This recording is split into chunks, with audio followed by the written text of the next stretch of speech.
USC.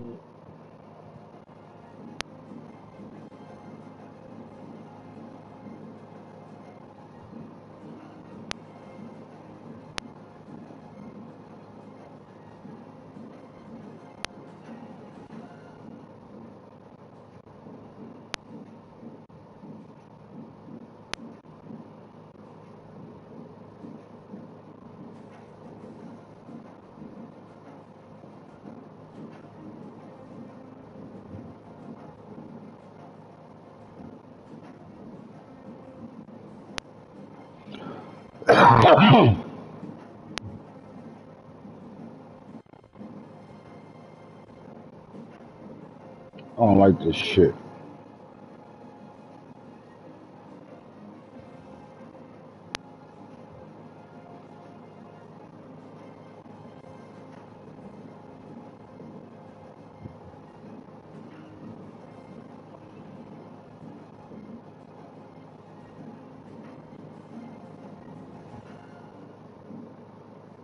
Uh, uh, uh, uh.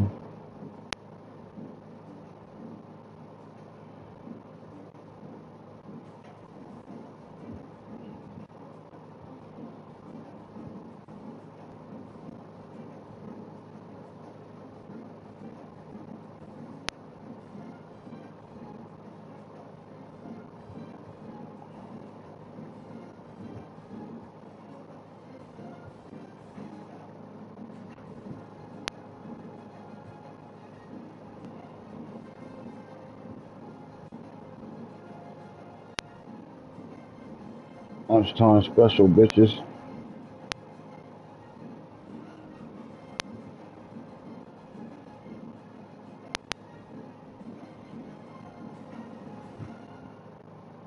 Hit that like button on y'all way in this bitch, man.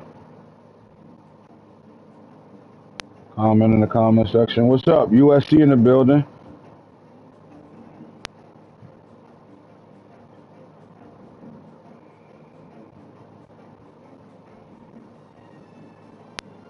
Go Buffalo.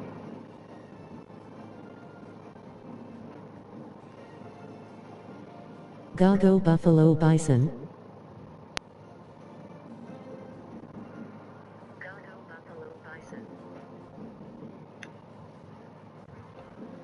Active.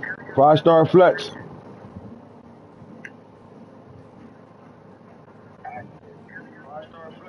We Gucci. We are live, bitch.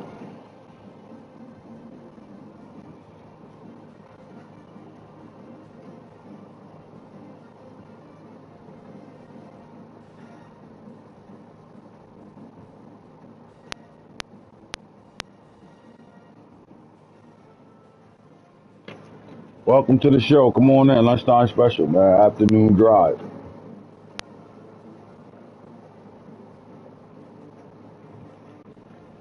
You are now tuned into the DNA recruitment site. Yo Knox in the building.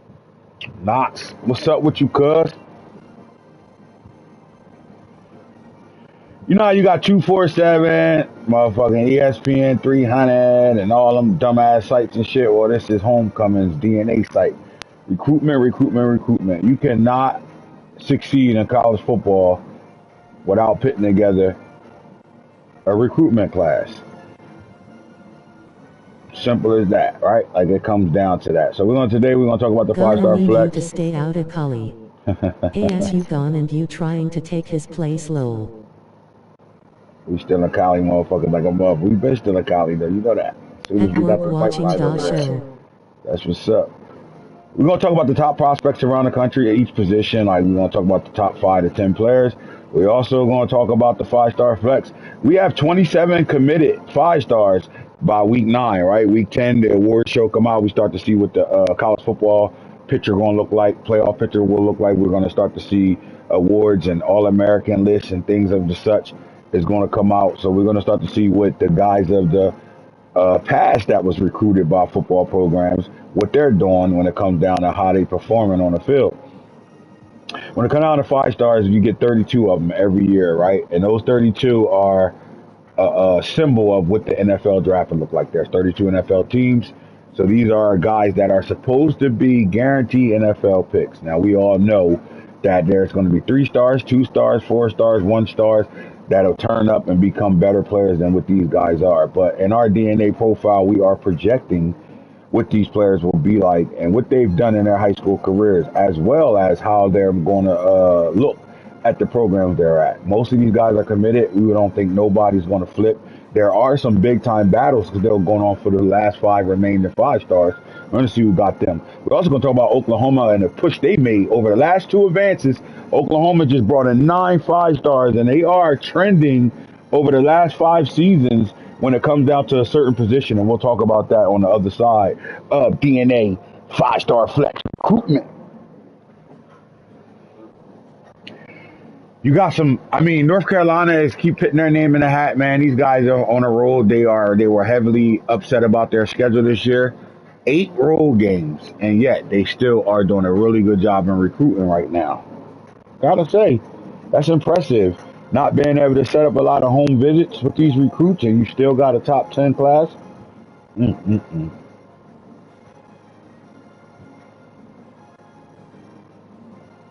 USC has been quietly dominating recruiting right now. You just heard them in the comment section talking about Arizona State lost their top dog as a head coach, their 2-time champion head coach, and we have a new Arizona State coach. But are they still dominating the California pipeline like they were giving USC hell? And he started to think that Colorado might be in the mix of that a little bit, right? Shout out to the Go-Go, Brendan Marion. I'll tell you one thing, I will say this. Between Notre Dame and Colorado, the running backs love their program. I think when it comes down to Colorado, it's Brendan Marion, the Go-Go offense, right? Them guys want to play in that system. And we are starting to bring in the top of the top when it comes down to the running back position, wide receivers as well. You start to look across the country and you start to see people's DNA and what they like to bring in as far as recruiting wise. You got guys that, attack their board and stay steady to it. You got guys that go get the best talent. You got guys that won't even go after a 4-star. You also got guys that just know what they have on their roster and will continue to progress. I will say this. I think USC is back to like 2026, 27, where they are a young football program again. Colorado in the same mix right now too, where they only got about 3 or 4 seniors on that football team. They are one of the youngest teams, if not the youngest team in the country right now. All that takes in effect when you recruiting, right? Because especially the top guys, they don't want to go play for a team that got a guy in their position that was just highly recruited the year before. They want to go play where they can play at for the most part, right? So how you get on the road and talk to these kids and their high school coaches, and you get them to believe in what you're trying to do as a program, determines if they're going to sign on the dotted line come early National Signing Day.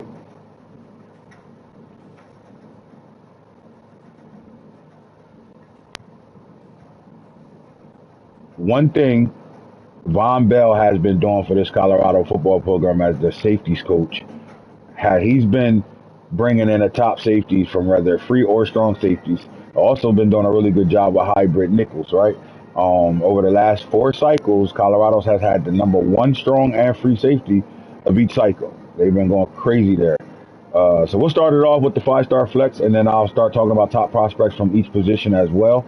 And let's get into it right now. You're looking at Raphael Davey, right? Long Beach, California. And like you say, USC said Colorado Dion is in California, right? He's using his old 49er pipeline connection and be taking on some of these kids. And he's going right into the inner city and getting these Long Beach kids, right? 6'2", 188 cover specialist. This guy led the nation in high school, led his team and the nation in interceptions over 4 years. He started as a true freshman in high school. I mean, he was a phenom in youth football. 8th grade football, he was one of the best players at his position in the country. He does play a little bit of offense as well, but everybody in our recruiting site has him playing defense. And he's a day 1 player too, right? This kid is the type of guy that gets on the field right away. And when you talk about right away, we're not bullshitting when we say right away. You do not keep this type of kid off the field, right? You got a kid that's a 4-4 guy, right? Can't keep him off the field. He's very good change of direction. Zone coverage is outstanding. right? He's a goal ability or as a robber, roller coaster, team player, and fan favorite, all silver. 71 man, got to get better there, but he has good high awareness right now. As a 12th grader, again, he has this team looking to play in the playoffs in California right now. You know, you got top teams like Modern Day and John Bosco and all them guys over there. Long Beach is looking like they want to do some good things this year as well, and they're led by Raphael Davies.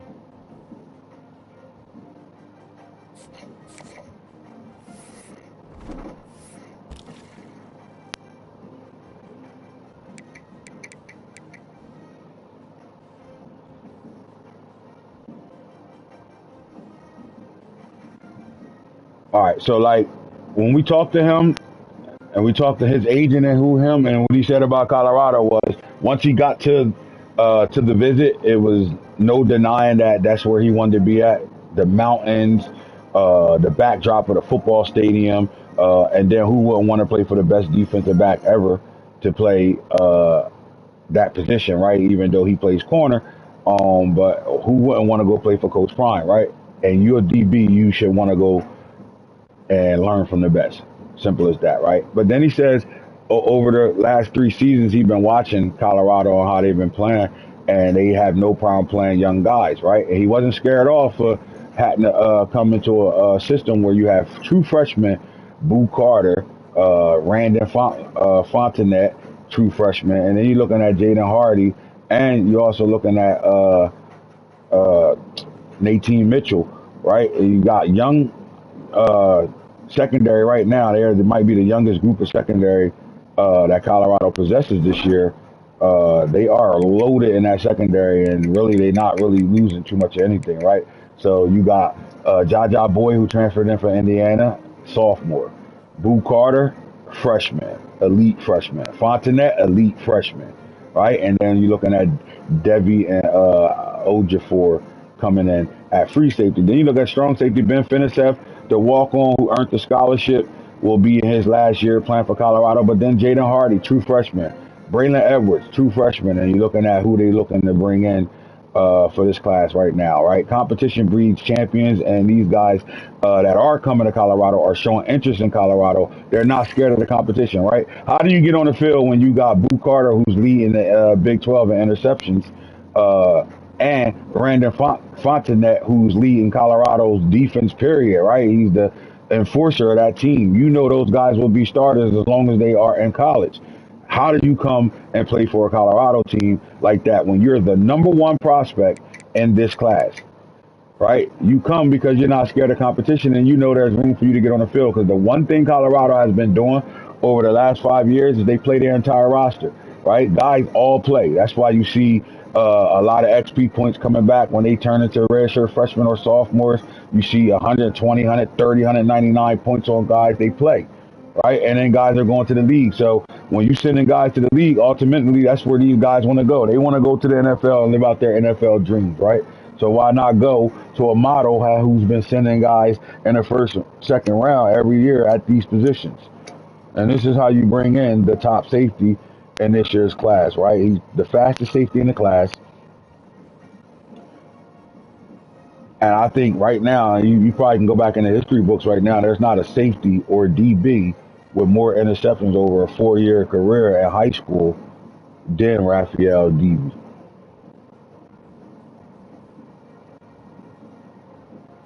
He said his ultimate goal is to clean up. They got to the semifinals last year. He would like to get his team to the championship. And when I asked him, is there a championship or bust? He goes, I just want to get our team to a championship to show that from my freshman year to my senior year, we've got better every year, right? They are undefeated this year, right? They are top 3 in their state when it comes down to football teams, football programs in the state of California.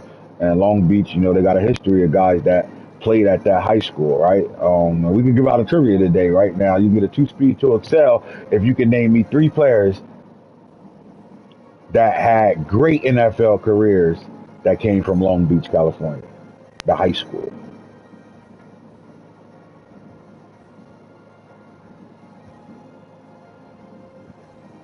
I'll give you a hint. One guy is on TV as an analyst. The other guy coaches the college football team right now.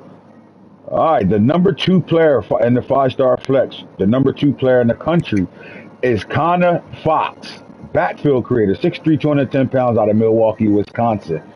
Um, Listen, so you had Oklahoma, Notre Dame, Alabama, Arizona State, and USC. And you saw the battle out between Notre Dame and Oklahoma. And Oklahoma has been doing a really good job with quarterbacks, right? They've been bringing in guys left and right at the quarterback position. And I'm going to tell you Jax, why Juju, in a second. Lewis. Nah, Juju Lewis ain't played for no goddamn Long Beach. You got D Jack, yes sir. Juju from Georgia, cuz. Juju from New Jersey. He moved to Georgia. Juju Smith, Jax, Oh Jack yeah, Juju Jones. Smith. Yeah, there you go. And you're missing one. You're missing one. You're missing the guy that's on TV right now as an analyst.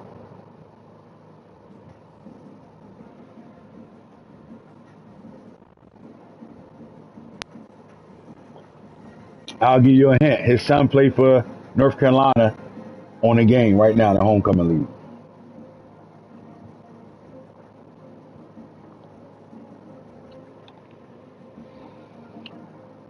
All right, Connor Fox, backfield Juju creator. Smith, no Juju Lewis. Yeah, I know, I got you. But you still not. I'm still looking for one specific player.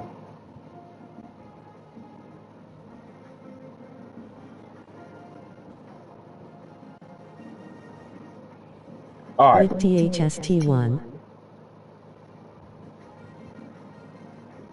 You had him on your roster. I named him. I named him as one of your running backs before, but now he's on North Carolina's roster, uh, and he's an analyst right now on ESPN, and he does live broadcasts in Los Angeles for the Rams.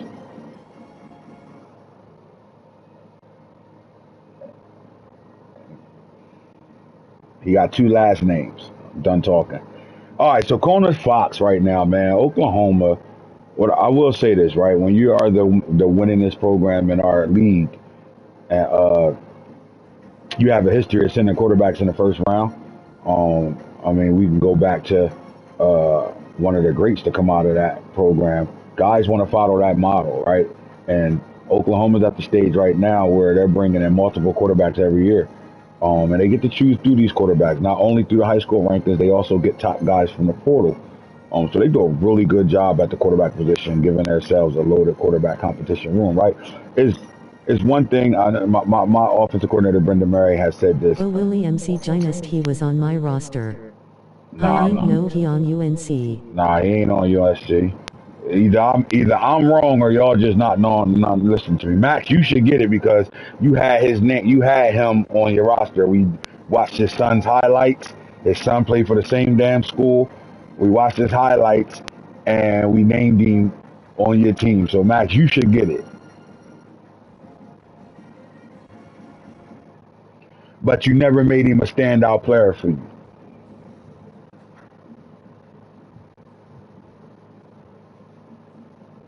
Maybe this guy didn't play for that school. If I'm wrong, I'll apologize, but I don't think I am. So when you think about Wisconsin, right, Milwaukee, Wisconsin, you think about top football players. This kid's the number 2 player in the nation, right? I'll see, Um, that's why I'm blanking. am I not getting the high school right? Maybe I got this kid playing for the wrong high school. Let's see. I'll take a look real fast.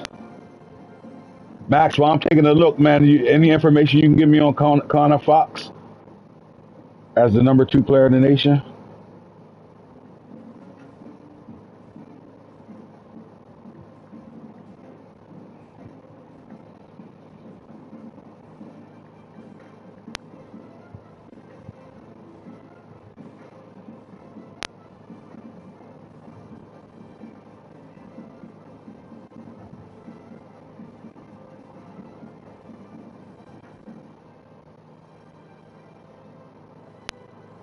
Oh yeah, nah, it's my fault. I got it wrong. I think I got it wrong. Hold on. Solid all around. What's the high school? What's the name of the high Right on school the D hood. Jack? What's the name of the high school D Jack went to? Is it actually Long Beach or is it De La Salle?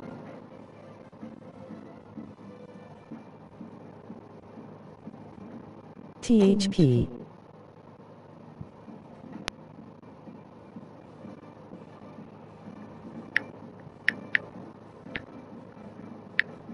He went to Long Beach. All right, yeah, so that's my fault. So Matt, you got it right. I'm thinking of Maurice Drew Drones, but he went to De La Salle. Long My bad. Beach. Yeah, y'all right. My bad. That's on me. All right, I apologize. So y'all got you got the trivia match. Matt, you got it. All right, so Y'all Connor Fox. thinking about Jones Drew. Yeah, that's what I'm thinking about. That's exactly what I'm thinking about. Connor Fox, man, from Milwaukee, Wisconsin. You usually don't get top tier athletes out of that state, but when you do get them, you get a guy that has shown through the circuits, right? Bang Especially on Elite JJ. 11. Yeah, Paul got him right now. So, you go to the Elite 11 and you finish in second in the Elite 11, right? And you know what it does? Because the guy he finished second to, I'll go to it in a His son second. actually plays there now Right too. now, yep. That's why I said that. All right. So when you start looking at the top two quarterbacks, right? Here go the top five stars that was in the Elite 11, right? Connor Fox is graded the number one quarterback in the country. And then you're looking at Alabama bringing in Terrion Newsom, right? 6'2" dual threat from Birmingham, Alabama. They stay right in the state of Alabama to get their guy. Colorado goes to Griffin, Georgia, and go get Deontay Terray, right? A major dual threat, the fastest quarterback in the country. And then Oklahoma brings in a second quarterback in Kevin Andreas, who's a five-star plus. Now, this kid won the Elite Newsom's a 11. special man. This kid won the Elite 11, right? But this kid lit the Elite 11 up, Terrain Newsom, right? What you got to see with Deontay Terray is he's a guy that really gonna have to be in a running offense, right? And what but the go-go. That's why he chose Brendan Marion to come to the go-go offense. But the one thing they was, worrying about was his accuracy. This kid has one of the strongest throwing powers in the country, but he's the fastest quarterback in the country, the 4.3 guy, right? Um, but you could see the accuracy developing during the Elite 11, right? Fox makes every throw, right? Andres, five-star plus. Some could argue that he might be the top quarterback in the class, right? But when you come out of Elite 11 and you see I like Terrian Fox Newsom, as closer to Arnold. yeah, Terrian Newsom wins the Elite 11, you have to take that in consideration. And what it reminds me of is Trevor Lawrence and Justin Fields when they were coming out of high school. They were flip-flopping between 1 and 2.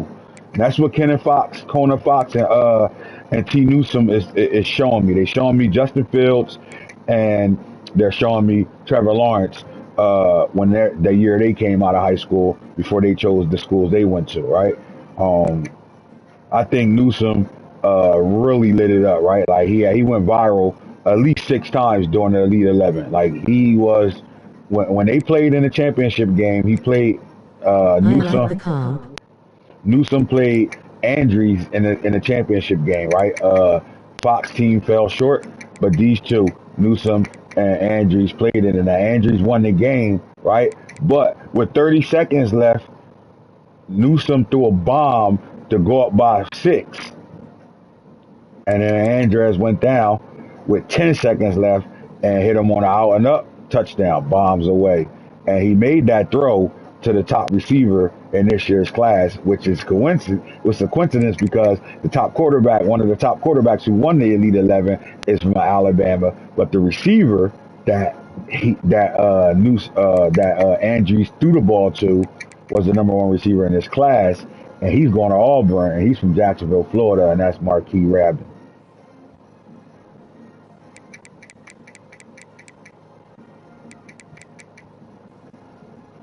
I think this quarterback class is super elite, right? You got a couple of five-star pluses in there. You got a Lamar Jackson in this class. You got some guys, right? So when you start thinking about Connor Fox, most people thought should he be the number 2 ranked? Like when it come out of DNA profiling, we argued over is this guy the number 2 player in the nation, right? I think Andres is. I know he's down there a little bit. I think you could argue Newsom and Andres can be the number 2 player or absolutely the number 1 quarterback in this class.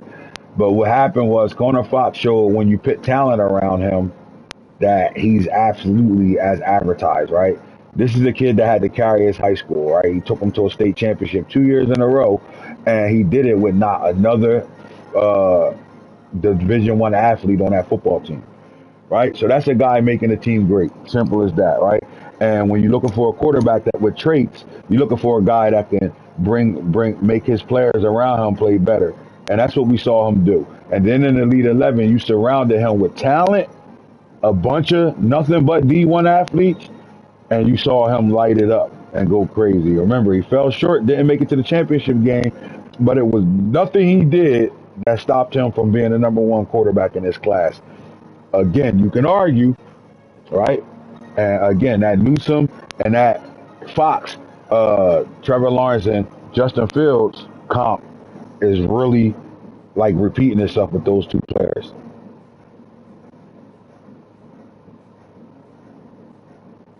Now, as great as Oklahoma has been bringing in quarterbacks each class, that's still not the position that they've been dominating over the last 5 years. When you look at the number 3 player, you're looking at Joe Harvin, right? 6'2", 206 pounds, right? He's his own corner. But again, when you saw him at the Nike circuit, you got to see him play a lot more man-to-man, right? Coming out of Florida, you got to see him play man-to-man, right? Some say with his size and his weight that he might play safety, right? You saw him playing a lot of nickel corner as well as on the outside as a boundary corner or field corner as well. He does a really good job in his comp, right? To me, man,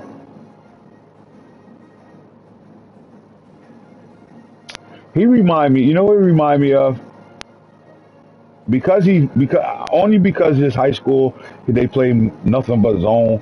I'm not going to give him the Pat Peterson comp that I want to give him. The name is on the tip of my tongue right now. He has a podcast with Debo from the Pittsburgh Steelers. He played for the Browns and he played for the Steelers as well. Cornerback. His name is Joe what? Two speed to excel. You can give me the last name of the corner I'm looking for. Joe Hayden. Hudden. My man. This is who Joe Harvin remind me of, right? And he's related. Ready? Y'all ready for this? He's related to Percy Harvin. So you're looking at a kid, 6'2", 206 pounds, who comes from an athletic family and who's related to Percy Harvin. We all know what he did in Florida, and we know what he did in the NFL. You're looking at the number 1 corner in this year's class, right? And the comp was, all right, Joe Hayden, but like they wanted to know was how good he was in man-to-man. And he got to show us that in a Nike camp, right? Because he played on Newsom's team in a championship game. And he kind of shut his side of the field down. They played man-to-man on the last 3 drives, and he kind of erased the number 3 receiver in the country. He erased him off the board. And I think that's why people kept him at number 1, because they said, you know what, zone corner or not, if he has to play man-to-man at Oklahoma, he's going to be able to do it at a high level. So you're looking at an intelligent, very aware player who understands how to play zone very, very well. And if he has to lock up and press you and play man-to-man with you, he's very sticky. So Joe Harvin, Percy Harvin's nephew, we like him as the number 3 player in the nation, right? Like not just the number 1 corner in the nation, he's the number 3 overall talent in this year's cycle. And he goes to Oklahoma. Oklahoma literally destroyed the 5-star roundup over the last 2 advances, right? Bringing in a total of 9 5-stars over the last 2 advances, which is crazy. And let's talk about North Carolina over the last 3 years.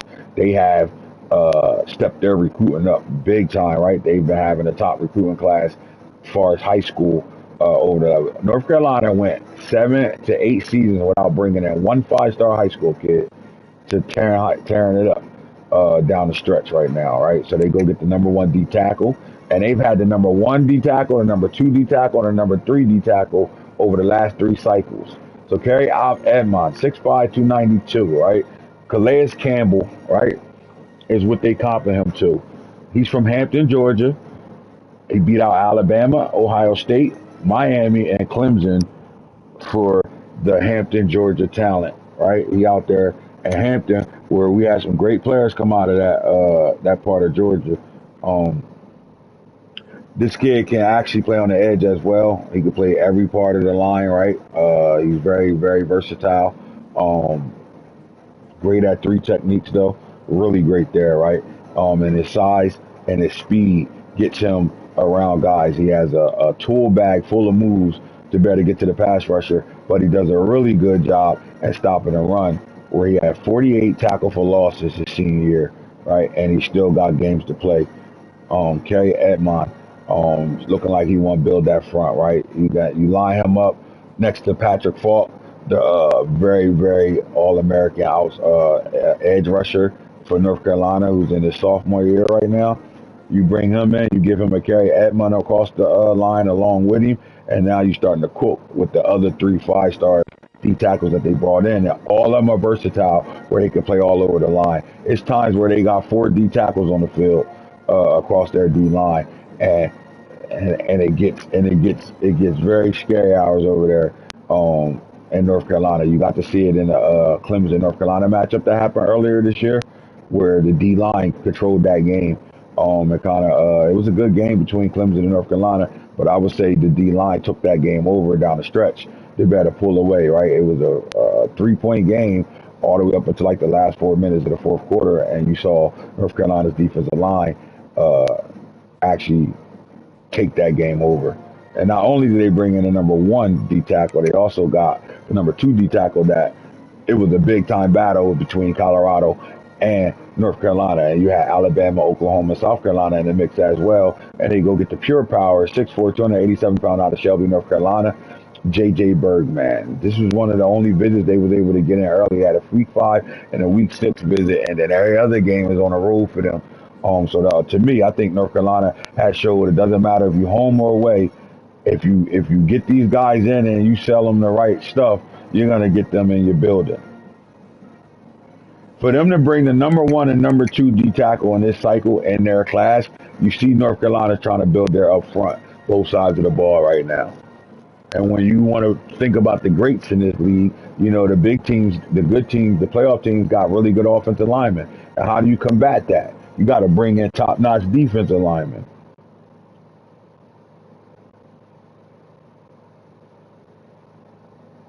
And there's something to say for guys that keep guys home, right? You cannot let a guy like J.J. Bergman slide out.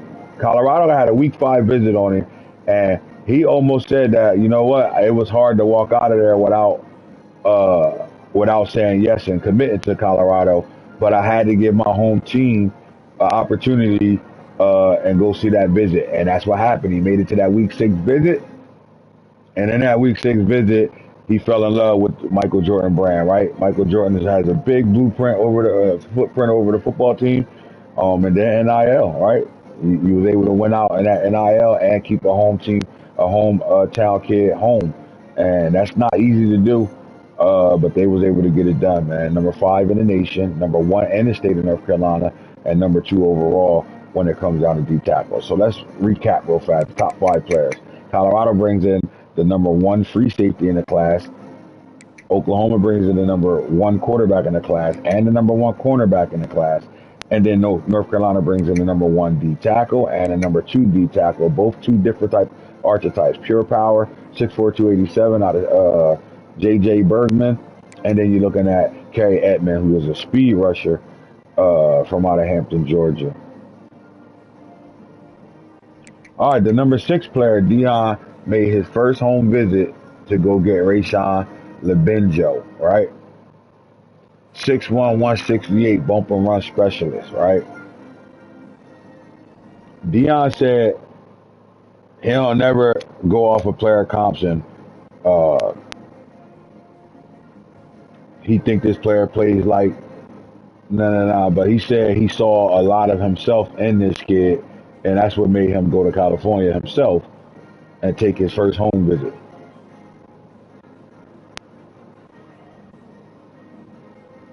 And Rayshawn said, the moment Dion pulled up on my block, we knew somebody famous was on the block because the entire block was out and the police brigade was in front of it, and it was chaos outside. And just the fact that that man walked into my living room, he ain't had to say nothing else. So then you ask yourself this: why would Dion do something that he said he would never do, that he couldn't do, and he went out and did it? When you got Mr. Harvin as the number one corner in the country, Dion goes to the number two corner, and I think it's all about the archetype, right? Zone corner versus bump and run corner, right? What was Deion Sanders in his playing days?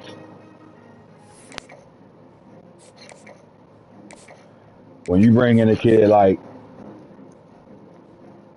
LaBenjo, he's very intelligent, right? He's a man-to-man guy, really, very good speed, and look at the hips. Change of direction 93, agility 93, and he got gold clear-headed. So he's a very intelligent football player, right? And I can see why he went to California to go get this kid and bring him in.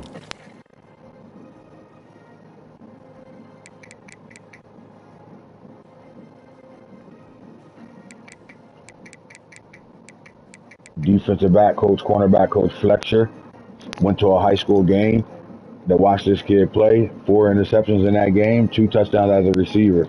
And he followed the best receiver. This is the one kid that we seen in high school. Every game follow the best receiver and take him, wipe him out of the game, right? I haven't seen a guy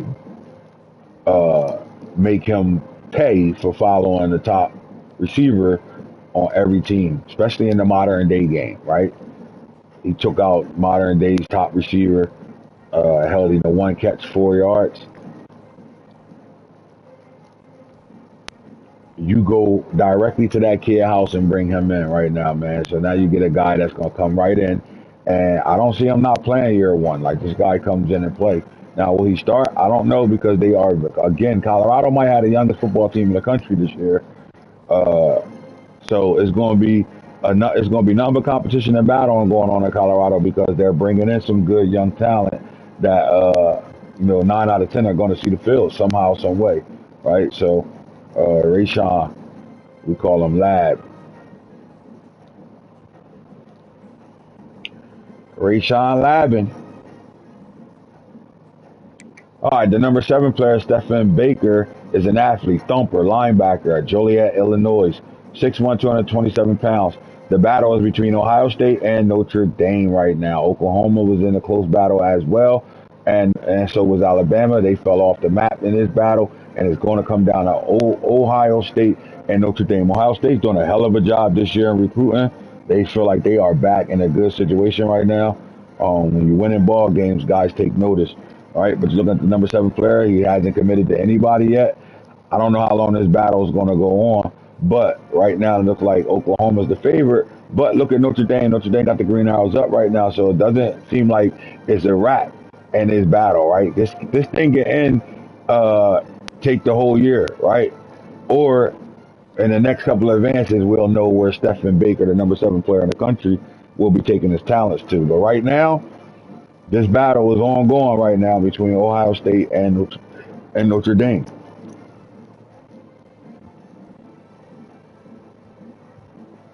The number 1 Mike linebacker. Let's make sure he is the number 1 Mike linebacker. Yes, sir.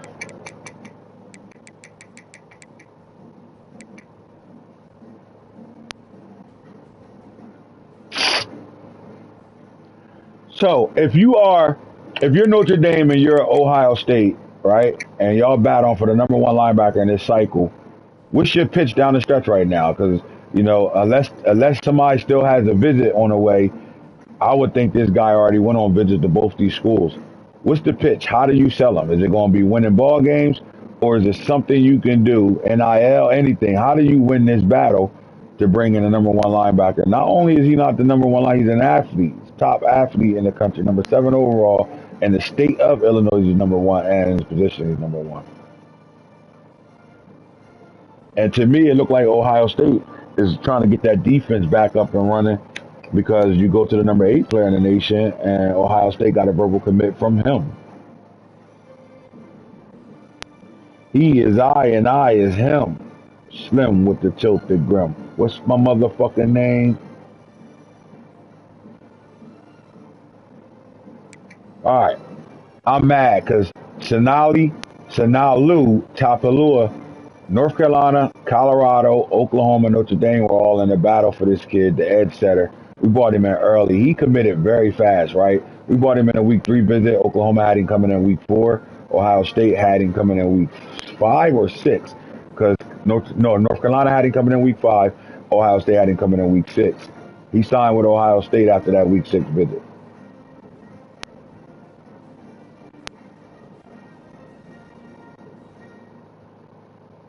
From Philadelphia, PA. Edge setter, 6'6", 229. I do think they'll better put weight on him. I'm not sure if he's going to play day one. He has the talent to, but will he play day one at 229 pounds, or does he get through that weight program? Let's see what happens, because he will be on campus in December. Now, what happens in the weight program, right? That if he can get to about 238, 240, I can see him being a guy too deep, right? Second player off the bench in that program, right? I love the fact that Ohio State went and got the #1 edge in the country this year. We spent a lot of recruiting hours on this kid, so we know what type of player he is. He's a dog.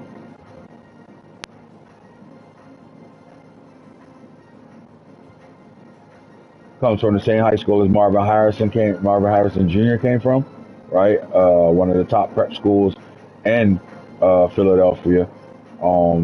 So we know the talent is there. Jeremiah Trotter Jr. played there as well. What's the quarterback that played at Ohio State and transferred to Syracuse?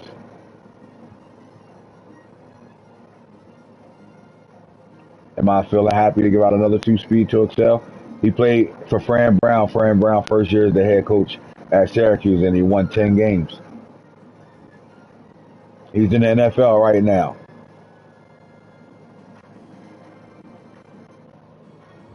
He played with Marvin Harrison Jr. in high school and in college. They both went to Ohio State.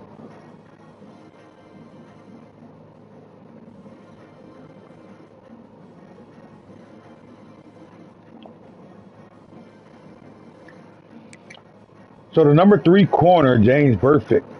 We know that Burfict is the linebacker that played in the NFL for the Cincinnati Bengals. His son, another bumper run specialist from out of Lawrenceville, Georgia. And look at the battle. Tennessee, Georgia Tech, Miami, Clemson, and Virginia Tech. Kyle McCord. My man. DM me your two speed to excel player on the freshman you want.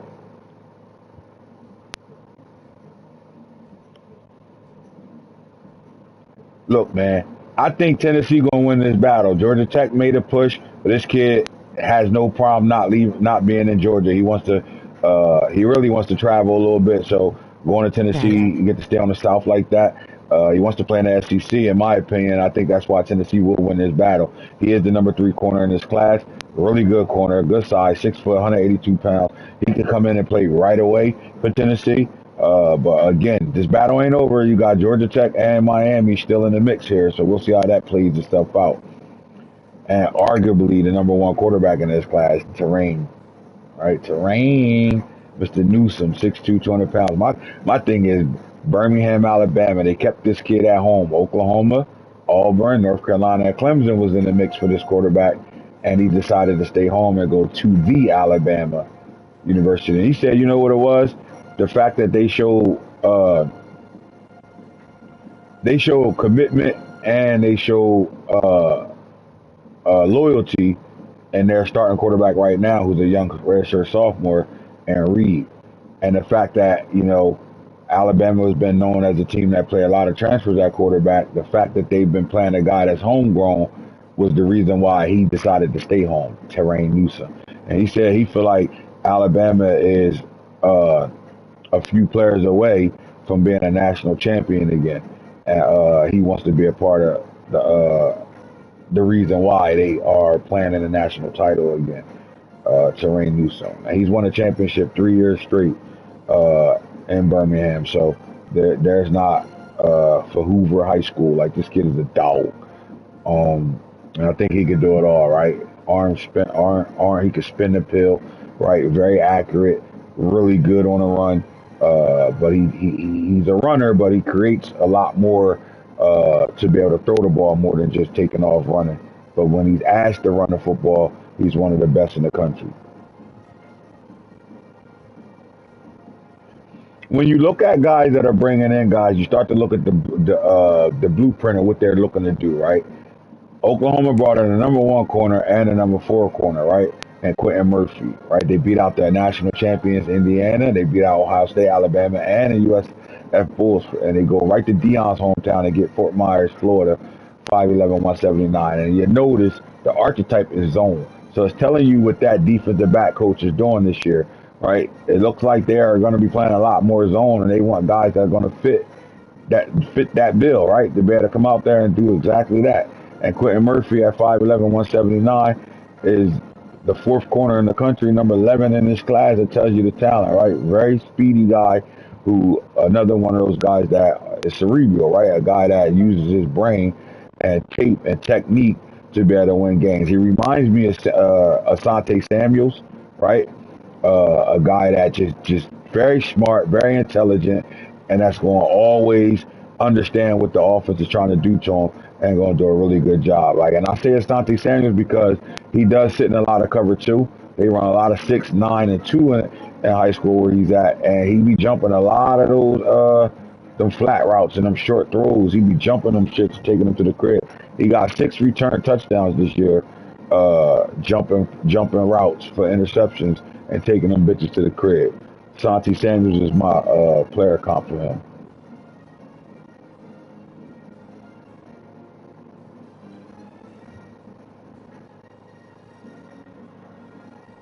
The number 12 player in the nation is the number 1 right tackle, Kai Doucette. 6'6", 289-pound, agile from Atlanta, Georgia. He decides to not go to North Carolina, Georgia, Clemson, or Georgia Tech and takes his talent to Alabama. And that was directly because of Newsome, the quarterback. They are really good friends, and they done went through the Nike circuit together, and they decided they was going to play college ball together, right? And they both decided to go to Alabama. And when Newsome decided to go to Alabama, Doucette decided to go to Alabama. Doucette decided to go to Alabama. Newsome decided to go to Alabama. The question will he play left tackle in college, right? He's graded out as a right tackle. I think he's going to stay on the right side and protect Newsome from the right side. Because I think he's more of a run blocker than a guy that's going to sit back and pass protection. He does a good job in both, but he's a mauler. He'll run you down. He does a really good job in the run game. The number 13, lucky number 13, athlete, 6'2", 209-pound, agile, Mulaney Hawaii. You go to Hawaii and you go get Jabari Osmoga.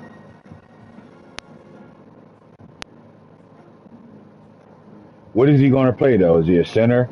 Is he going to play D tackle? I'm not sure, right? But he's the number 1 center in this class. But he also can play D tackle. When you look at D tackles, there's only 2 5-stars and here are the top D tackles in the class right now. What side of the ball will you see him for Oklahoma, right? I don't think Oklahoma made up their mind, and I think that's the reason why the kid came, because he dominates on both sides of the ball, at center and at D tackle. So we'll see what they're going to do with him. But this is a big time get for them, right? To go get an athlete like that.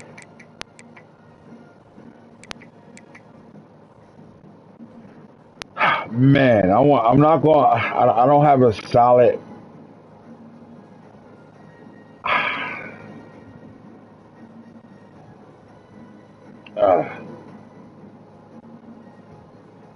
I think this kid is going to be I don't know if he comes in to start day one, depending on where they play him at. But I think they're good enough on both sides of the ball, where they at D tackle and at center. And what they're doing on the offensive line right now is fucking. They should have the best offensive line in the country, because they've had the best offensive line class over the last 4, almost 5 seasons. And this season is no different, right? They bring in the number 1 center. Right behind him, they bring in a number 2 right tackle. Now, Malcolm Ankra is looking like a red gem, but it's due to injury, right? Colorado was high on his board. Colorado brought in 2 tackles week 8 and lost both of them because he he killed their complimentary. We try to take a page of Max where he'll bring in same position but we don't have CEO, so that shit did not work. It backfired, and we lost. Not only did we lose Ankara, we also lost Sharon. Well, both of them guys in week 8, and instead of them signing on the dotted line or verbally committing to us, they got there, and they both was mad that they were there. And it was like, one of y'all play left tackle, the other one play right tackle. Like, we looking for both of y'all to come in and play left and right tackle. What's the problem? And he said, nah, coach. Oklahoma brought in the number 1 center. Why not go there where they've been bringing in? I'm like, well, they've been bringing in the number 1 offensive lineman at each position over the last 5 seasons. When you gonna play? We tried our asses off, but you know what it comes down to, man? Championships and NIL.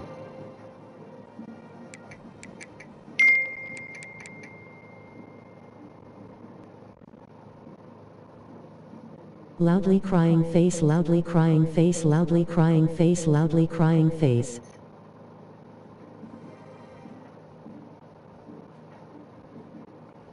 Fucking stole them.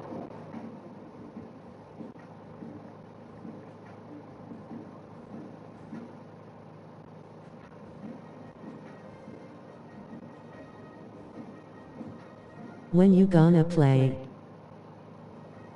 Man.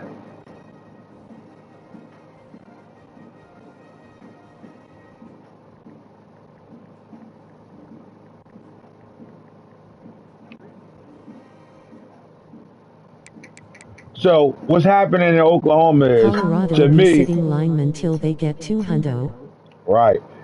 But my thing is this: I just think that when you start to see what Oklahoma is, because this is the position they going That's who we crazy got at. it from. When you are bringing in top offensive linemen out of every cycle, like they are doing right now, right? They great build that wall, and that's what Colorado has been doing since 2026. To be honest with you, and then we sit these guys and we let them develop, He right? stole Asamoah from me. You can't let these guys dictate playing time, right? That can't be your selling point to get these guys in the building, right? You got to find a way to make them and what they're going to believe in, right? And again, when you look at Oklahoma to what they've been doing, right? It's weird because you would think a top offensive lineman ain't going to go to a school that just brought in top offensive linemen the cycle before them and the cycle before that, right? But that attracts them more than it doesn't, right? When you bring in the top offensive lineman, it's something about you that's going to make them come, and you got to give the credit to the offensive line coach, right? Their offensive line coach is doing a hell of a job because they are dominating when it comes down to bringing in 5-star offensive linemen. Not just the 5 stars, they're bringing in the top offensive linemen in every class every year. Just think about it. You bring in the number 1 center, the number 2 right tackle, and then you come down and you get the number 3 left tackle, and they're still in the mix right here for Dwayne Parker, right? And he's the number 4 right tackle as well. Where you got USC, Oklahoma, and Colorado. Now it's a 2-man battle between Oklahoma and Colorado right now, and Colorado has the week 9 visit, but as you can see, we had the week 8 visits last week for Sharon and Crop, and didn't get neither one of those guys. So we'll see how it's going to play itself out right now. But Oklahoma has literally turned themselves in a offensive line U. They are bringing in every top offensive lineman out of every class. And what eventually start happening is them guys sitting around, they building their XP points, and then you're going to better turn them into top tier old linemen. And it's the old Colorado model right now. I've been told guys that. Let those, especially if you got team builder, let those guys sit. Let the guys in front of them get drafted. You continue to get points on them as they freshman twice and a sophomore once. By the time you got to play them as redshirt sophomore, them guys hitting on 200 plus points, 290 points. And you wonder how a nigga, the offensive lineman, a 99 overall and platinum everything. Well, they've been sitting for 3 years. We've been having our way. Gaining none but XP points all year long. And it's a cycle. And you're seeing Oklahoma taking on that same blueprint and not just taking it on, they took it to another level, right? because they ain't just take it on. They are bringing in the top 5 offensive linemen out of every class for the last 3 to 4 cycles.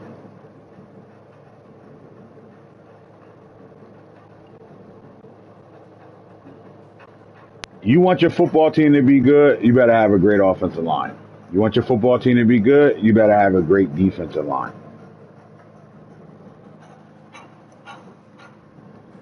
And you help it by bringing guys in and NIL. Simple as that. Everybody know that's been a model forever. Bringing the top niggas or bringing NIL. And if you can't get them out of high school, you find the top ones in the transfer portal, right? When you look at things, you look at it in a sense of look at how, and this is another reason Heavy why. O-line, crazy WRs over last 2 years and just secured QBs. This is the other reason why you don't do it. Like, we got one senior graduating, and he'll be a first-round pick, and then you got the sophomore and the freshman behind him, and then we're going after a freshman right now, 4-star, one of the top 10 guys in the country, right? And then you look at left guard, we got a junior and a freshman. The junior probably will leave, and then the freshman will be up next at left guard. But then you start looking at it, right? The right tackle, we don't need a right tackle right now, and the guys we were going after, we lost to max because the oldest guy in our room is a junior, right? We got 2 juniors and then we got 2 freshmen, and both those freshmen are elite, right? So as you can see, we're looking to attack that right tackle room, and we wanted to bring in the 5-stars, but we'll see if Parker comes in or not. But when you look at it, right, then again, offensive line, defensive line, and start looking at the defensive line, we don't need to bring no edges in, right? Because you look at the senior going to leave, but Pecco's elite. Tafalu Fatua is elite. Lester Star, Peace, and Dishman will get cut. And then we looking to bring in Barron, right? And you look at right edge. Quincy's an elite sophomore. Azuga is a star. Kamara elite. And that kid that don't got a real name will get cut. But then we get an instant commit with 5-star Garvin. So when you look at the D-line, you start looking at what it is. Samuel will get us the draft grade. Smith is draft eligible as a redshirt sophomore, right? So if he leave early, that's 2 guys that'll go to the draft, and you start looking at what's behind it, and boom, we good. So Lacefa probably going to get cut. And we got a junior, Hopper, he'll go. So that probably keeps Smith around, and Manuel will go. And these guys they're in their redshirt sophomore years, and as long as you got guys going in the first and second round, the points you're gonna get on them is gonna be very, very good. And you can literally turn them into monsters. It's the model. The model is easy, but you gotta have team builder to help it out, right? Like, you can't do that shit without having certain shit. Like, it don't matter, you know. I got pure access to NIL. I'm the NIL guy, right? And I turn guys into real life players that play for Colorado, and I've been kind of doing it for the last couple of years where I ain't even making new names. I just keep bringing niggas back. Anyway, but NIL ain't the only thing that's just gonna get it done right here, right? Because when I look at what I got on my coaching bill, I go to my defensive coordinator and look what he has. There's not a guy. Hold on. There's not a guy. It's not a position I can't go get this stuff with. So you get the bonus XPs, quarterbacks and QBs. But look at this. Freshman and sophomore quarterbacks progress faster. Starting quarterbacks will gain XP faster. Boost the pipeline and all that good shit. But just think about it. I got that for every position, right? Then you match it up with what my head coach got. And he only got a few of them. But you match up, look, O-line, secondary, and running backs. And you start to see what I keep bringing in every year. Running backs, DBs, O-linemen, and then I also bring in D-linemen as well. And you start looking at other stuff and you figure that out. But that stuff all adds up to what your point system's looking like and how you bring in guys in. It's that simple.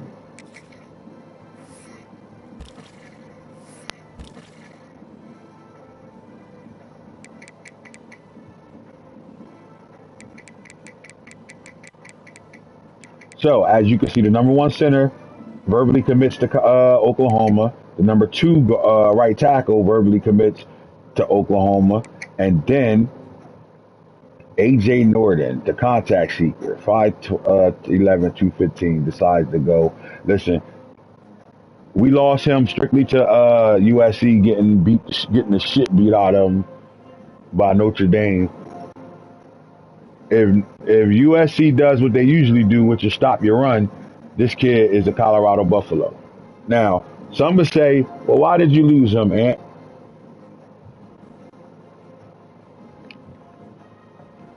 Well, one, he's a 5-star. He's the number one back in the class, right?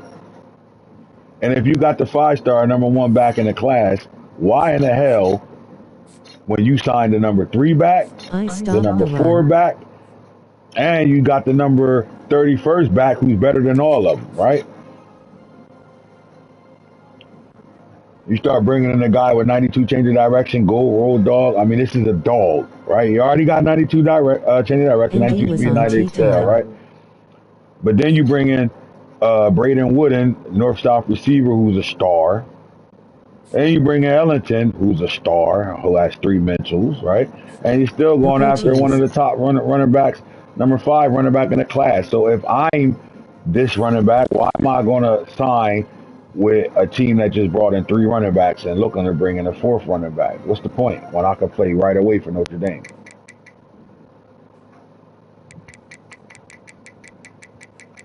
I wish I'd have kept him on my board so I could show y'all what he looked like. He's a dog, right?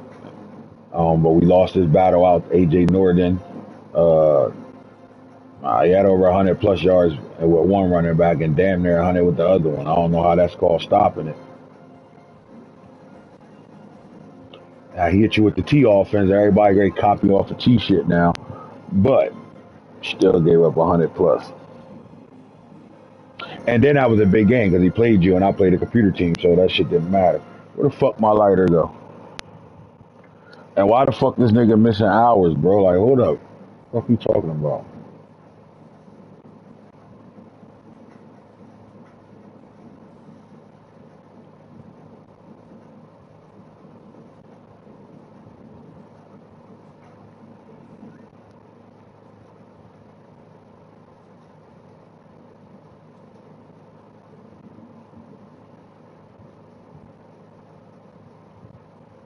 So why you forgetting hours?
Then you start to see Auburn, who's always been really good at recruiting, right?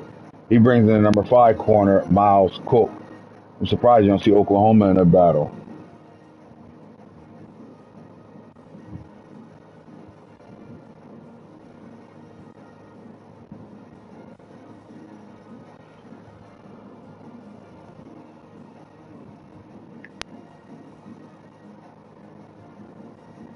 Couldn't get Emil rolling on the floor laughing.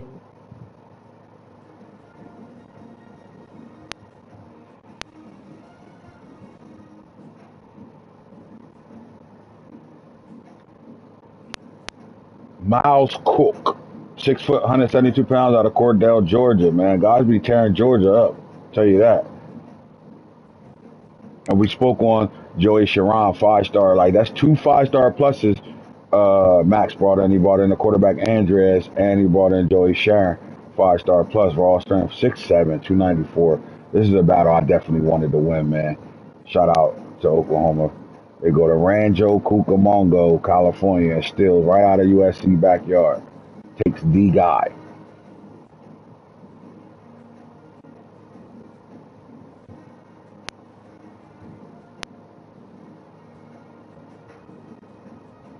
The number one receiver in Marquis Rabin, route artist 5'11", 161, Jacksonville, Florida. This is about the prototype that Auburn go after. They go get those speedy guys that can really run really good routes in that system they run out there. Shout out to I ain't Auburn want bringing him. in the number one guy. You didn't want him. I don't know why. Daryl Guy, 6 foot, 187 boundary from Erie, PA. Look like Ohio State said they Don't fit going. my scheme. Okay, I ain't mad at you.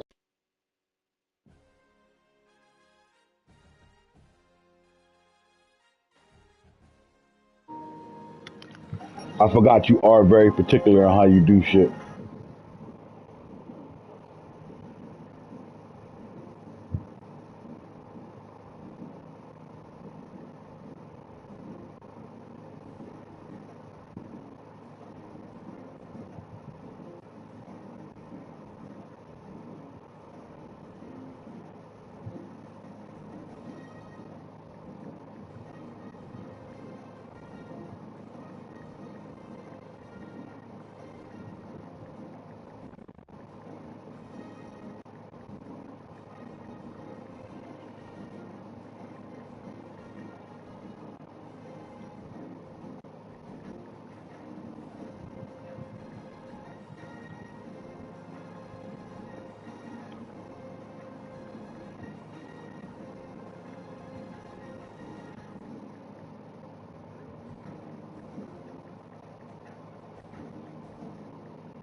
Fucking get on my fucking nerves. All right, yeah. So we got Daryl Guy, boundary corner, 6 foot, 187 pounds. It looked like Ohio State is not just. Hold on, let's get back to that. Fucking care about no athlete square. I want to come down to Ohio State. So they bring in the number one edge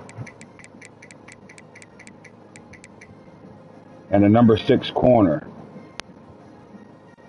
They're on the defensive side of the ball heavy right now. We got an instant commit. Glenn Garvin ain't even give a fuck. As soon as we offered him a scholarship, he committed. He said, "Yo, nah, I'm cool, coach. I was coming here. I just waited for the scholarship offer. Say no more." And then we in a 2-man battle right here, playing time. Now, this the crazy thing is, he at right tackle. Now, we do got upperclassmen starting at right tackle right now. Stop fucking texting me at right tackle right now. Will that get it done? Because it looked like Oklahoma about to bring in every last one. You know what? Fuck Max, man. Max, go do something else. Ain't you playing in that money league that this nigga done posted all in my chat? Thinking that I'm cool with that shit. Get the fuck out of my league. This nigga in the way. God damn. Like, stop. And he slapping visitors in front of me or behind me. Get the fuck out of here. Talking about, no, I don't be paying attention to none of that shit. This motherfucker is savage. If we don't win this guy and he on a visit with us this week, I promise you, man. Is it worth it? He's the 4th guy. He's 21 in the nation. He's a pass protector. And all of a sudden, all these pass protectors want to be a part of our team. We don't fucking like pass protectors in the first place. But we got a pass protector at quarterback right now, and that motherfucker throw the ball, bitch. I guess that's why these pass protecting ass tackles want to come here, man. But Dwayne Parker, you know what? We like you.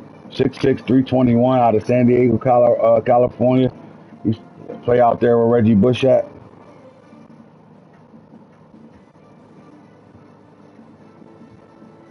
We need to bring him in. He's on that week 9 visit right now. And then look right behind him. They go get the number. Rolling on the floor laughing, rolling on the floor laughing. I wanna protect my QB, shame on me. Fucking blowing my shit.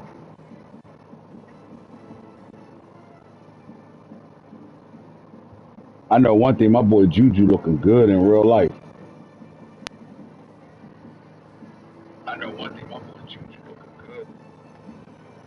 So they go get Reggie Land right now. 5'11", 194, elusive bruiser out of Alcoy, Tennessee. They go right in Boone in them backyards, straight take him. He said they went to Tennessee, pulled up in Tennessee and said, "We came here because we know you ain't going there. So what is it going to be?" He said, "You ain't got to tell me twice." Fuck that. They just throw it up 50-50s. We ain't got time for that shit. We want the ball, bitch. It's a dog, though, right? Good size, too. 5'11", 194. The question going to be, what's his speed? And the other question going to be, do they want weight on him? Right? Are they going to make him go to the program, put some weight on him, or do they want him to be exactly that, 194? To me, that's perfect size. He come in and play right away. And we waiting for Oklahoma to have one of them backs that's in the top tier of the country where you looking at him like, this nigga, right? We waiting for that. I don't think they had that yet. Like, through their entire run, it's been about their quarterback play and what they can do in their wide receiver room. Tight ends, shit like that, right? I'm waiting for that one back to come where he look like motherfucking the unit we had, right? We looking like Richard Young or Michael Welch, right? Or motherfucking, KJ Edwards, shit like that. I think this guy could be that was guy. The best back, A.D. Peterson. Can this kid be better than both of them, though? That's the question I'm raising. Not only that, then they go get the number 5 fucking right tackle. I mean, what are you guys gonna do in Oklahoma besides sit there and play with y'all nuts for 4 years? What the fuck? You don't need him either. Like, goddamn. Beat out Oklahoma, beat out Ohio State, Colorado, North Carolina, and Notre Dame for Julius Fox. He goes right. I mean, if you go back to Wisconsin, I can see why he came. You get the number 1 quarterback from Wisconsin, you get the number 2 player in that same state, and you bring them both to Oklahoma, and you let them be like, what? Okay. All right, so the 24 player, he's in the battle between Ohio State and Tennessee right now. Brenton Coombs, athlete, contested specialist, 6'3", 213. Man recruiting like Bama now. Braidwood, Just being Tennessee. greedy low.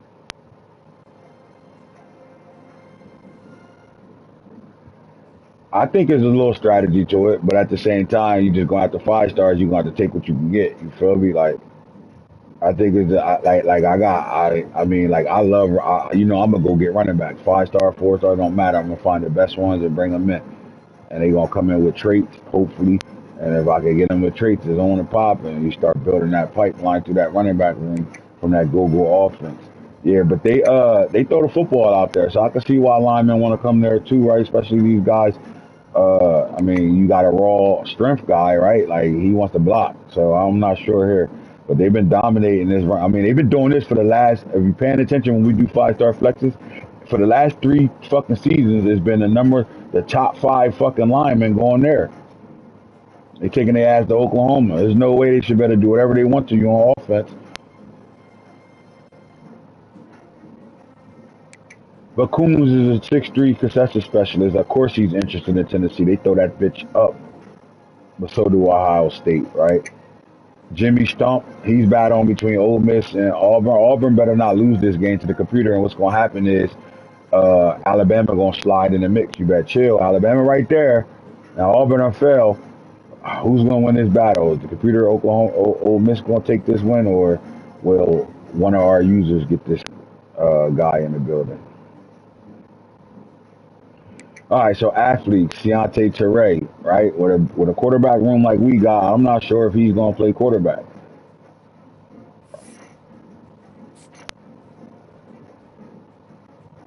So we like the field general being goal. We like the extender. We like the speed, but we don't like the deep ball accuracy. We don't like the throwing. This is why I said when he went to Elite 11, this is stuff we got to work on. Madden, none. I don't need to touch any for this or next. Yeah, we loaded that wide receiver on, wide receivers, but yet we brought one in, and we still going after a couple.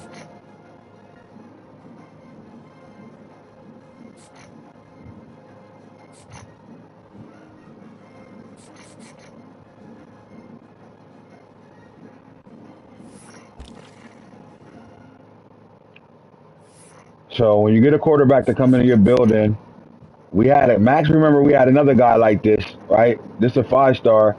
If he had team player on him, I would be moving his. He might play a different position for us, though. What position, I don't know. Would he be a DB, running back, receiver, or is he going to play quarterback? Our quarterback room loaded. We don't really need no fucking quarterback right now. We still got Sweet Line, Isaac Wilson in the building, Najee Israel, and the new Juju Lewis down there, Jazzo. I just like that name, so I ain't changed it yet. But that might be Juju. Might bring him back. Fuck it.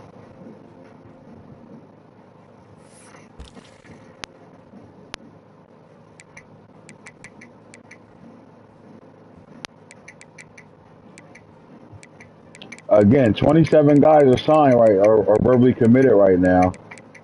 And you start looking at uh, Andreas again. When you got a 5-star green gem, a 4-star green gem, 3-star green gem, you know they're better. They're going to be better than what they are. They're going to develop into something very, very good. And another backfield creator, so they bring in their second quarterback, the fourth quarterback in this class, who actually could be the number 1 quarterback in this class, right along with Newsom. Then Ohio State goes and get another Mike, and they get signal caller, 6'3", 225, 5-star David O'Rourke. They beat out Alabama, Houston, North Carolina State, and Texas to get this guy in the building. Then they go get the number 3 receiver, Xavier Hepburn, 5'11", 167 speedster, fast guy. Notre Dame loses this battle, all Alabama, Nebraska, and USC. 5'11", 167 speed guy, right? Slot guy for sure. And then we showed y'all running back James Ellington, who comes in as a star from out of Dallas, Texas. You know, we stay in Texas. Then North Carolina goes and gets Jelani Phoenix, gadget, 6'4", 190. This kid 94 speed already, so we should see good size for a gadget guy. He has played a lot of Wildcat quarterback in high school out of Jacksonville, North Carolina, and they keep another kid home. And then Colorado brings in Braden Wooden, another north-south receiver running back out of Concord, California. So now I see why Matt's talking shit. Matt talking shit like they out of California. But we in that bitch. But this is what happens when you say, fuck it, all 5 stars. I'm at that point now, right? He looking like Hoodie in 2025. And not just the 5-star, but look what he did when it come out of positions. He has nobody outside of the top 5 on his roster, obviously, because he got 5 stars. But look, 1, 2, 3 first overall players at their position, 2 seconds, a third, 2 fourths, and a 5th. They're getting it done right now. They ain't even touched the 4-star market yet. This is just the 5 stars. Always rhyme and reason. But you cannot sit here and act like these guys don't know what they're doing, right? They go get the 4 stars in the building, and you start looking where they coming from. California, love, Hawaii, that's over there too. Cali. He wasn't playing when he told y'all he about to dominate California. He doing exactly that, right? Like, it doesn't matter. You know, his highest guy is 3, the center. But he's still in the top 50 with guys, except for right here. He's very methodical too on what he's doing right now. You said you don't like pass protectors, but you bring in a right tackle. Confused. You're lucky I ain't go after his ass. He must have been something nice if you after his ass.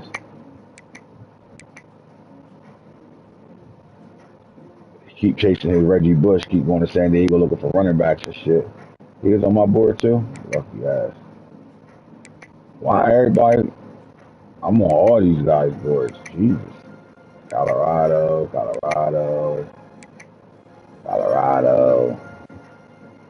We ain't go after none of them.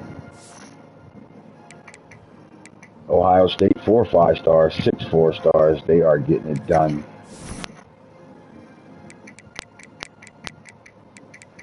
Look where they at. They on their side of the map too. Look. I love it. I don't like raw strength. They only good for run blocking. Yeah, nah, you're right. You're 100% right. But look at Florida State. Stop sleeping on the state, bro. Alabama, 2 5-stars, 5 4-stars. They right up their alley right now. You know what they're going to do in the portal. And then you're looking at Houston, who's doing a hell of a job and recruiting as well. Basically.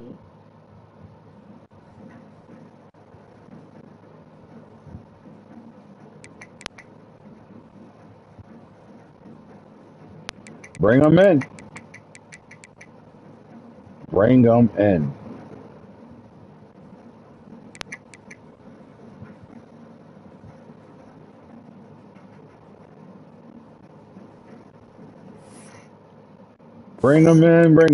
Bring them in, y'all. That's our 5-star flex and our recruiting show. We'll get back to y'all at the advance when we start talking about shit like this. What's going to happen in the top 25? At advanced, you're going to find out Heisman race. You're going to find out who are in position for awards and who's going to the playoffs as of right now.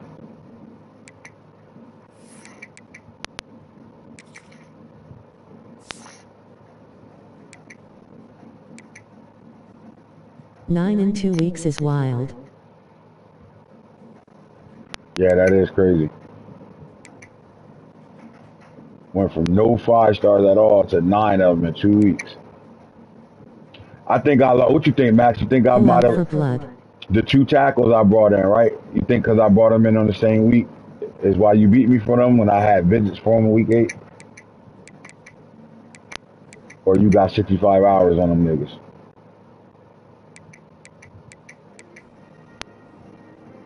Look at Arizona State, quiet as hell.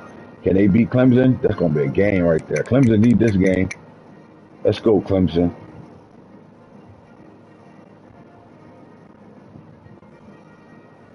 Yes, cause I had like 5 other linemen. And then you got, look at USF. They just lost a game. And I Tulane. have 60 on linemen now, not 65. Oh, yeah. Yeah, that'll do it. That'll pretty much do it. That's why you're supposed to stay away from me when you see shit like this. That'll pretty much do it. Bang. That's how y'all Bang. beating me cause of the extra Bang. HRS. Bang. Hey.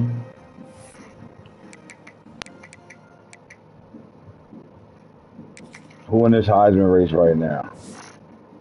Achachu. Going crazy, Achachu. 1431, 22 touchdowns. Mecca Queen. Where these 6'8" tight ends coming from? God damn. 60 on QB/WR/O-line. No Yeah. RB or defense po. Yeah, I don't got that on quarterbacks. I got it on receivers, DNs, and I just showed it. I think I got it on 3 positions. Defensive line, receivers, and something else. I don't got it on running back yet. I'm 1 away from running backs. I get 1 more upgrade, my running backs will be 65. Hey, Notch. Only 1 interception this year. 85%. Legend. 8 picks, 43 touchdowns. Yay, This I nigga- need defense badass less MH. Where the hell this fucking tight end come from? 6'8", 257. Oh my God. Mecca Queen.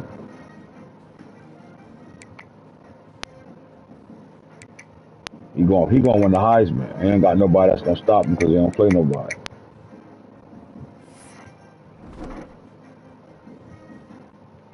We'll get into stats. We'll get into teams. We'll get into records, all that stuff at advance. Knock your games out. Get them shits played. With that being said, I'll catch y'all on the flip side. And hits, we're gone.